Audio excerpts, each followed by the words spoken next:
Aí está a casa que eu vivo. Amanheceu assim, tudo coberto. Jesus é bom, maravilhoso. Aqui é a casa do vizinho. Olha a árvore aí de Natal, né? Para vocês verem. Olha como que ficou. Aqui o backyard deles. Carro na garagem. Garagem que não é coberta, lógico. E assim que tá a rua. A gente passa ou na pá, rapando, ou de máquina. Olha aqui, muralha viva. Aí está o caminho feito pela máquina na rua, tem gente limpando ainda.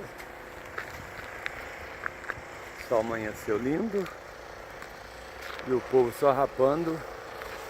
E agora também eu vou rapar a minha garagem.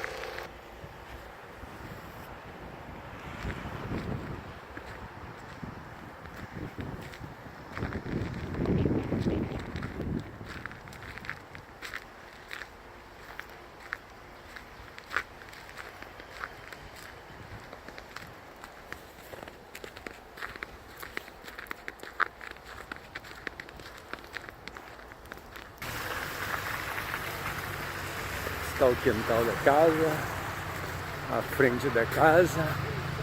Aqui está a caixa do correio.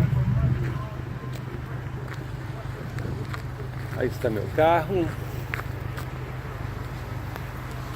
Está minha árvore de Natal. Eu tenho tanto de neve que eu vou ter que rapar aqui na entrada.